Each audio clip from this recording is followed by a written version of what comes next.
어젯밤 트럼프 대통령과 조 바이든 민주당 대선 후보 간의 첫 대선 TV 토론이 뜨거운 관심 속에 막을 올렸습니다. 하지만 토론이라기보다는 상호 비방전 속에서 수준 이하의 모습을 보이면서 실망이라는 평가가 이어졌습니다. 미국 제약사 모더나가 개발 중인 코로나19 백신이 노인들을 대상으로 한 임상시험에서 면역 반응과 안전성에 효과를 보였다고 밝혔습니다. 최근 뉴욕시에서 코로나19 증가세가 두드러지면서 28일에는 신규 확진자 1,189명을 기록했습니다. 빌 드블라지오 뉴욕시장은 코로나19 급증 지역에서 마스크를 착용하지 않을 경우 최대 $1,000의 벌금을 부과하겠다는 강경책을 내놨습니다. 코로나19 확산 추세의 뉴욕주는 코로나19 위험 국가들에서 방문하는 여행객들에 대해 14일간의 자가격리 의무화 조치를 시행합니다. 한국도 해당됩니다. 뉴욕시는 일부 유권자들에게 이미 부재자 투표용지를 발송한 상태입니다. 그런데 벌써부터 잘못 인쇄된 우편 투표용지가 배송되는 등 황당한 실수들이 잇따르고 있습니다. 이상은 이 시각 주요 뉴스입니다. 시청자 여러분 안녕하십니까? KBN 뉴스입니다.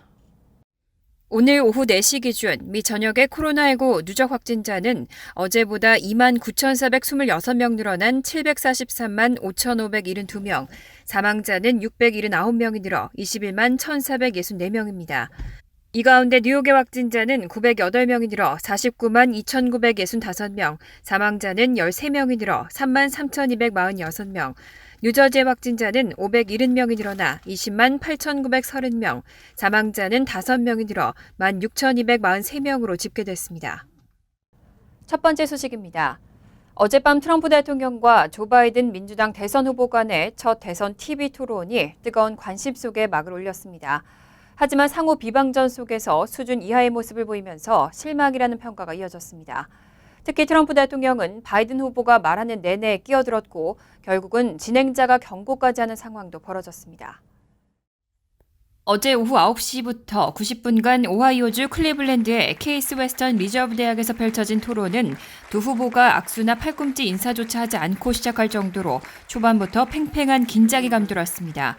바이든 후보는 당선될 경우 현재의 보수 지형을 바꾸기 위해 대법관 확대 의향이 있는지에 대한 질문에 어떤 입장을 취하든 이슈가 될 것이라며 답하지 않았습니다.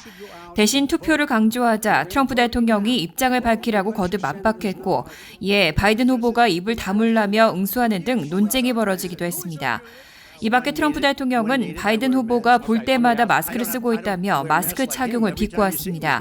이에 CNN은 미국에서 20만 명 이상이 사망했는데도 트럼프 대통령은 여전히 마스크 착용에 의문을 던지고 있다고 지적했습니다. 특히 이날 트럼프 대통령은 바이든 후보가 말할 때마다 말을 자르고 끼어들었습니다. 진행자 크리스 월리스는 트럼프 대통령이 계속 말을 자르자 바이든이 발언을 끝낼 수 있도록 해달라며 수차례 제지했습니다. 트럼프 대통령은 또 우편 투표는 사기 프레임을 이어가며 대선 결과 승복 약속을 끝내 하지 않았습니다. 또 이날 소득세를 전격 공개한 바이든 후보가 세금 납부 논란에 관해 묻자 트럼프 대통령은 수백만 달러를 소득세로 냈다면서도 자료를 공개하진 않았습니다. 첫 토론이 끝나자 언론은 일제히 비판과 실망의 목소리를 냈습니다. CNN은 한마디로 끔찍했다고 평가했고 워싱턴 포스트는 특히 트럼프 대통령을 비판하면서 이날 토론을 방해, 비난, 혼돈이라는 세 단어로 정리했습니다. AP통신은 거짓말이 난무했다고 지적했습니다. 한편 이런 가운데도 TV 토론을 시청한 사람들 10명 가운데 6명은 바이든 후보가 토론에서 승리했다고 평가했습니다. 트럼프 대통령이 승리했다고 답한 응답자는 28%에 불과했습니다. CNN 방송이 어제 열린 첫 대선 후보 TV 토론회가 끝난 후 여론조사기관 SSRS에 의뢰해 조사를 실시한 결과 응답자 중 60%는 이번 토론에서 바이든 후보가 승리했다고 답했습니다. 반면 트럼프 대통령이 승리했다고 답한 응답자는 28%에 불과했습니다. 동일한 응답자들을 대상으로 1차 TV 토론 이전에 실시한 여론조사에서 56%가 바이든 후보의 승리를 예상했었고 43%는 트럼프 대통령의 승리를 점쳤었습니다. 또 오늘 여론조사에서 응답자의 약 3분의 2인 65%는 바이든 후보 발언이 더 믿음이 간다고 답했습니다.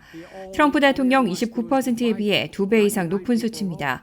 또 57%의 응답자는 이번 TV 토론이 11월 대선에서 후보자를 선택하는 데 영향을 미치지 않았다고 답했습니다. TV 토론 이후 바이든 후보의 마음이 더 끌렸다는 응답은 32%, 트럼프 대통령이 더 끌렸다는 응답은 11%였습니다. 인종 불평등에서는 바이든 66%대 트럼프 29%, 건강보험 바이든 66%대 트럼프 32%, 코로나19에 대해서는 바이든 64%대 트럼프 34%, 대법관 지명 바이든 54%대 트럼프 43% 등 대부분의 이슈에서 응답자들은 바이든을 더 신뢰했습니다. 다만 경제 문제에 대해서는 두 후보가 50%를 얻어 동률을 기록했습니다. 미국 제약회사들의 코로나19 백신과 치료제 개발이 속도를 내고 있습니다. 미국 제약사 모더나는 개발 중인 코로나19 백신이 노인들을 대상으로 한 임상시험에서 면역 반응과 안전성에 효과를 보였다고 밝혔습니다. 몸살과 피로감 등의 부작용이 있었지만 대체로 경미한 수준으로 나타났습니다. 로이터 통신은 어제 미국의 생명공학기업 모더나가 개발 중인 코로나19 백신이 노인들을 대상으로 한 임상시험에서 효과적인 면역 반응과 안전성을 보였다고 국제의학저널에 실린 논문을 인용해 보도했습니다. 뉴 잉글랜드 저널 오브 메디슨에 게재된 연구 논문에 따르면 백신 100마이크로그램을 28일 간격으로 71세 이상 시험 참가자들에게 2차례 투여한 결과 56세에서 70세 참가자들에게 필적하는 면역 반응이 나타났습니다. 연령이 높을수록 면역 반응이 저하되기 때문에 이번 시험 결과는 주목할 만한 것이라는 분석입니다. 몸살, 피로감, 두통과 오한 등의 부작용은 대체로 경미한 수준에 그친 것으로 나타났습니다. 연구를 이끈 에모리대 에반 앤더슨 박사는 로이터와의 인터뷰에서 이번 실험에서 나타나는 부작용은 독감 백신 접종 후 겪는 통상적인 수준이었고 곧 사라졌다고 말했습니다. 모더나는 현재 3상 임상시험을 진행 중입니다. 한편 미국의 생명공학 기업 리제네로는 코로나19 치료제로 개발한 단일 클론 이중 항체의 임상시험 결과 증상 개선과 바이러스 수치 감소 효과를 보였다고 밝혔습니다. 리제네로는 이 항체에 대한 긴급 사용 승인 신청과 관련해 FDA 등 관계기관과 조속히 협의할 계획이라고 전했습니다. 어제부터 뉴욕시는 본격적으로 공립학교 대면 수업을 재개하고 오늘부터는 식당 실내 영업 재개를 허용했습니다. 그런데 최근 뉴욕시에서 코로나19 증가세가 두드러지면서 28일에는 신규 확진자 1,189명을 기록했습니다. 드블라지오 뉴욕시장은 뉴욕시의 일부 코로나19 급증 지역에서 마스크를 착용하지 않을 경우 최대 $1,000의 벌금을 부과하겠다는 강경책을 내놨습니다. 빌 드블라지오 시장은 29일 코로나19 브리핑에서 뉴욕시의 일일 코로나19 감염률이 3.25%를 넘겼다며 주민들의 각별한 주의를 요구했습니다. 뉴욕시 코로나19 감염률이 3%를 넘긴 것은 몇 달 만에 처음이며 전날보다도 1%포인트 이상 높아졌습니다. 특히 큐가든과 파라커웨이, 보로파크, 미드우드 등 퀸즈와 브루클린의 일부 지역에서 급증세가 두드러진 것으로 드러났습니다. 시장은 이에 따라 이들 지역에서 경찰 등이 마스크 착용을 권했을 때 거부할 경우 최대 $1,000의 벌금을 부과하겠다는 강경책을 내놨습니다. 시장에 따르면 뉴욕시의 7일 평균 코로나19 감염률은 1.38%를 기록 중입니다. 시장은 7일 평균 감염률이 3% 이상을 기록하면 뉴욕시 공립학교를 폐쇄하고 2% 이상을 기록하면 식당 실내 영업 계획을 재검토하겠다고 밝힌 바 있습니다. 특히 뉴욕포스트는 시청 내부에서는 코로나19 급증 지역에 대한 락다운 조치도 검토하고 있다고 전했습니다. 코로나19 확산 추세에 뉴욕주는 코로나19 위험 국가들에서 방문하는 여행객들에 대해 14일간의 자가격리 의무화 조치를 시행합니다. 코로나19 위험도가 레벨 3, 경고 수준인 한국도 해당됩니다. 최근 뉴욕주의 코로나19 재확산 추세가 나타나자 앤드류 쿠오모 뉴욕 주지사는 29일 코로나19 확산이 심각한 국가 등에서 오는 여행객들에 대해 2주간의 자가격리 의무화 조치를 내렸습니다. 질병통제예방센터가 지정한 코로나19 위험도에 따라 여행국가 감시 수준이 레벨 2 경계와 레벨 3 경고 등으로 분류되는 국가에서 입국하는 방문자들이 그 대상입니다. 이에 따라 이번 행정명령에 해당되지 않은 31개국을 제외한 국가에서 뉴욕주를 통해 입국하는 방문객들은 공항을 나서기 전 격리 장소와 연락처를 제공하는 양식을 반드시 작성해야 하고 2주간 격리 기간을 준수해야 합니다. 이를 거부할 시 $2,000의 벌금이 부과됩니다. 한국도 레벨 3으로 분류되어 있는 만큼 한국을 오가는 여행객들도 2주간 자가격리를 준수해야 합니다. 이번 행정명령에 포함되지 않은 31개국 명단과 여행 국가감시 수준은 각각 웹사이트에서 확인할 수 있습니다. 뉴욕시는 코로나19 사태로 인해 오는 11월 3일 열리는 대통령 선거를 포함한 본선거에서 우편 투표를 권고하고 있는데요. 일부 유권자들에게는 이미 부재자 투표용지를 발송한 상태입니다. 그런데 벌써부터 퀸즈와 브루클린 등에서 잘못 인쇄된 우편 투표용지가 배송되는 등 황당한 실수들이 잇따라 나타나고 있습니다. 퀸즈 일부 지역의 유권자들이 뉴욕시 선거관리위원회에 신고한 내용에 따르면 이번 주 초에 퀸즈 일부 지역 유권자들은 선관위로부터 본선거 부재자 투표용지를 받았습니다. 그런데 유권자 본인이 현역 군인이 아닐 뿐 아니라 아예 군대에 간 적이 없음에도 불구하고 공식 군대 부재자 투표용지라는 라벨이 붙은 우편 투표 봉투를 받은 것으로 나타났습니다. 이런 봉투를 받은 유권자들은 자신들이 받은 투표용지가 과연 투표를 해도 제대로 유효한 것인지 혼란스럽다는 반응을 보였습니다. 이에 선관위는 원래 제대로라면 공식 부재자나 군대 투표용지로 돼야 하는데 글자가 잘못된 것 같다고 해명하고 이런 부재자 투표용지를 받았더라도 절차에 맞게 기표를 해서 반송을 하면 유효표로 간주될 것이라고 밝혔습니다. 이 밖에 브루클린 유권자들도 최근 속속 부재자 투표용지를 받고 있는데 일부는 기표를 한 투표용지를 넣어 돌려보내는 반송 우편 봉투에 본인이 아는 다른 사람의 이름과 주소가 잘못 기재되어 있는 황당한 사례도 드러나고 있습니다. 선관위는 이에 대해 일부 외부 용역 회사의 실수라고 책임을 돌렸습니다. 뉴저지주에서도 코로나19 사태로 인해 오는 11월 3일 실시되는 본선거가 우편 투표 중심으로 치러집니다. 뉴저지의 모든 등록 유권자들은 자동으로 우편 투표용지를 받게 됩니다. 버겐카운티 클럭 오피스가 우편 투표 참여 설명회를 개최하고 주민들에게 투표를 당부했습니다. 버겐카운티 클럭 오피스와 시민참여센터 등 뉴저지 한인단체들은 29일 뉴저지 선거 참여 설명회를 온라인으로 열고 우편 투표 방법 등 주요 내용을 안내했습니다. 버겐카운티 클럭 오피스의 정승훈 북클럭은 29일 기준 버겐카운티의 경우는 약 70%의 등록 유권자에게 우편 투표 용지 발송이 이미 이루어졌다며 우편함에서 우편 투표 용지를 잘 확인하는 것이 중요하다고 강조했습니다.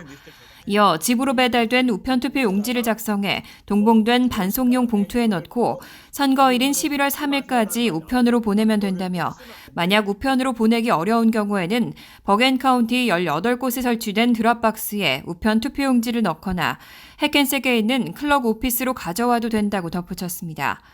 한편 우편 투표의 경우 본인 확인을 위해 서명이 중요한데 유권자 등록 시 서명과 우편 투표 용지에 있는 서명이 일치해야 유효표로 인정됩니다. 또 아직 유권자 등록을 하지 않은 주민들의 경우 10월 13일까지 온라인으로 등록을 해야 선거에 참여할 수 있습니다. 또 만약 우편 투표를 하지 못하는 경우에는 11월 3일 선거일에 자신이 사는 지역에 설치된 투표소를 찾으면 잠정 투표를 할 수 있습니다. 미국 전역에서 흑인 생명도 소중하다는 구호와 함께 인종차별 항의 시위가 확산되고 있습니다. 그런데 이 시위가 본격화한 지난 5월 말부터 미 전역의 한인들이 수백 건의 피해를 본 것으로 나타났습니다. 특히 미용업소나 현금 보유가 많은 점포들이 약탈과 도난의 주요 타깃이 된 것으로 나타났습니다.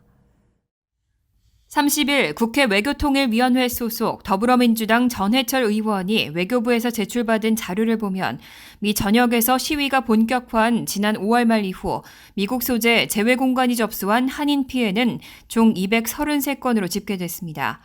재외공관에 신고된 사례를 집계한 것이어서 실제 피해는 더욱 많을 것으로 보입니다.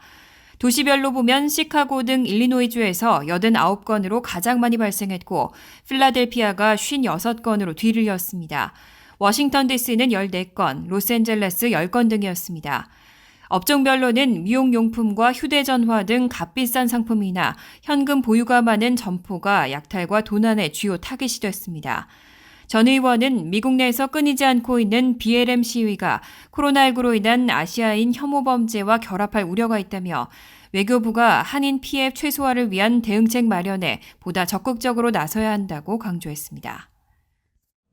최근 추방 재판에 회부되는 한인이 급증했습니다. 지난 28일까지 올해는 8년 만에 처음으로 추방 재판에 계류 중인 한인이 1,000명을 넘어섰습니다. 추방 사유는 단순 이민법 위반이 90%에 달했습니다. 시라큐스 사법정보센터의 추방재판 현황 자료를 분석한 결과 28일 기준 전국 이민법원에서 추방재판에 계류 중인 한인은 1,022명인 것으로 확인됐습니다. 추방재판에 회부된 한인이 1,000명을 넘어선 것은 지난 2012년 이후 8년 만에 처음입니다. 지난 2010년 1,718명으로 최고치를 기록했던 추방재판 회부 한인 숫자는 이후 지속적으로 감소해왔고 2016년에는 2010년에 비해 70% 가까이 줄어든 666명까지 떨어졌습니다. 하지만 이후 다시 증가세로 돌아서면서 추방재판에 회부되는 한인 숫자는 4년 연속 증가했습니다. 특히 지난해 849명이었던 추방대기 한인이 올해는 20% 이상 증가해 8년 만에 처음으로 1,000명 선을 넘었습니다. 현재 추방재판에 회부된 한인은 캘리포니아가 398명으로 가장 많았고 뉴욕 129명, 뉴저지 93명, 버지니아 80명 순이었습니다. 추방 사유로는 불법 체류 등 이민법 위반 혐의가 879명으로 대다수를 차지했고 나머지 143명은 범죄 또는 국가 안보상의 이유인 것으로 나타났습니다.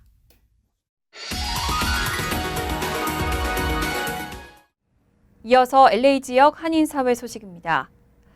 코로나19 확진자와 사망자가 눈에 띄게 감소한 LA 카운티가 일부 초등학교 대면 수업 재개를 신청할 수 있도록 허용했습니다. 일단 킨더가든 준비반부터 2학년까지 저학년에 한해서 신청이 시작됩니다. 김재은 기자가 보도합니다. 노동절 연휴 여파로 인한 코로나 재확산 사태를 비껴간 LA 카운티. 확진자와 사망자 수가 안정됐고 감염률도 조금씩 둔화세를 나타내고 있습니다. Everybody predicted that we would in fact see a surge after the Labor Day holiday, and we didn't. And that's in part because people took actions to make sure we didn't see that surge. LA 카운티 슈퍼바이저 위원회는 오늘 휴교령 면제서 신청을 허용하는 내용의 조례안을 만장일치로 통과시켰습니다. 일부 초등학교에 특별 면제권을 주는 방식으로 대면 수업을 점차 확대하겠다는 겁니다.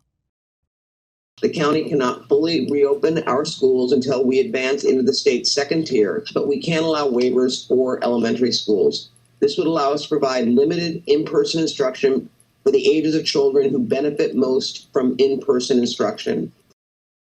휴교령 면제 신청은 트랜지셔널 킨더가든부터 2학년까지 먼저 저학년에 한해 허용됩니다. 보건당국이 승인할 수 있는 신청 건수도 일주일에 최대 30건으로 제한됩니다. 저소득층 학생 비율이 높은 학교에 신청 우선권이 주어집니다. 하지만 카운티와 주 당국으로부터 대면 수업 허가를 받는다고 하더라도 학부모와 교사의 허락 없이는 수업을 다시 열 수 없습니다. 아직 LA 카운티는 캘리포니아주의 최악 위험 단계인 퍼플 단계에 머물고 있어 모든 학교가 대면 수업을 재개하기까진 시간이 좀 더 걸릴 것으로 보입니다. MBC 뉴스 김재은입니다. 개빈 뉴섬 캘리포니아 주지사가 코로나19 2차 유행 가능성을 경고했습니다. 코로나19 확진율과 입원 환자 수, 사망자 수가 떨어지긴 했지만 방심하면 다시 재확산할 수 있다며 주의를 당부했습니다. 뉴섬 주지사는 확진율과 입원 환자 수, 사망자 수가 떨어지면서 주내 절반가량의 카운티에서 일부 비즈니스 실내 영업이 허용됐지만 방심한다면 확산세는 다시 악화될 수 있다고 말했습니다. 확진자 1명이 감염시키는 평균 주민 수를 나타내는 지표인 유효 전파 수가 1이면 확진자 수가 줄어드는 것을 뜻하고 1 이상일 경우 확진자 증가를 의미합니다. 캘리포니아주의 자료에 따르면 북가주 베이 지역의 유효 전파 수는 0.95로 지난 8월 중순 이후 가장 높고 LA를 제외한 남가주 5개 카운티는 0.97에 근접해 지난 7월 중순 이후 가장 높습니다. 특히 LA 카운티의 유효 전파 수는 1.02로 코로나19 감염 사례가 늘어날 가능성을 보여주고 있습니다. 뉴섬 주지사는 마스크를 착용하지 않고 사회적 거리 두기를 지키지 않는다면 이 숫자는 다시 오를 것이라고 강조했습니다. 간추린 소식입니다. 한국 외교부가 강경화 장관이 다음 주 방한하는 마이크 폼페이오 국무장관과 한미 외교장관 회담을 갖는다고 밝혔습니다. 강 장관과 폼페이오 장관은 다음 달 8일 회담을 갖고 한미 관계, 한반도 정세, 지역 글로벌 문제 등에 대해 의견을 교환합니다. 이번 회담은 강 장관과 폼페이오 장관이 올해 들어 세 번째 갖는 대면 회담입니다. 외교부는 폼페이오 장관의 이번 방안이 한반도, 지역, 글로벌 문제에 관한 양국의 공조를 더욱 심화하고 한미 동맹을 더 발전시켜 나가는 계기가 될 것으로 기대된다고 밝혔습니다. 뉴욕시에서 쓰레기 수거가 제때 제대로 이루어지고 있지 않아 주민들의 불만 신고가 급증하고 있습니다. 뉴욕시 311 서비스에 접수된 쓰레기 수거 누락 민원 신고 및 불만 신고 접수는 지난 8월 5,244건으로 지난해 같은 기간에 비해 50% 늘었습니다. 에드워드 그레이슨 뉴욕시 청소국장 대행은 현재 뉴욕시 59개 지역을 대상으로 쓰레기 수거 누락 상황을 모니터링하고 있다며 쓰레기 트럭 및 유언 재배치 등 필요한 조치를 취할 것이라고 밝혔습니다. 29일 디즈니는 테마파크 사업부 소속 근로자 2만 8천 명을 정리 해고하기로 했다고 밝혔습니다. 조시 다마로 테마파크 사업부 회장은 성명을 통해 테마파크 부문 등에서 인력 감축을 시작하기로 하는 매우 어려운 결정을 내렸다면서 해고 대상자의 3분의 2가 시간제 근로자가 될 것이라고 밝혔습니다. 디즈니는 코로나19 사태에 따른 경영의 불확실성과 테마파크 입장객 수 제한 조치 등을 해고 사유로 꼽았습니다. 뉴욕 일원 무보험 한인 주민들을 위한 무료 독감 접종 행사가 다음 달 3일 프라미스교회 주차장에서 드라이브스루 방식으로 열립니다. 뉴욕 한인 의사협회와 뉴욕 한인 간호사협회가 공동으로 개최하는 이번 행사는 코로나19 사태로 인해 매년 가을 두 단체가 함께 진행해온 한인 무료 건강검진의 날 행사를 대신해 열립니다. 무료 독감 접종은 3일 오전 10시부터 오후 2시까지 진행되고 사전 예약자를 대상으로 접종이 실시됩니다. 환율과 증권 소식입니다.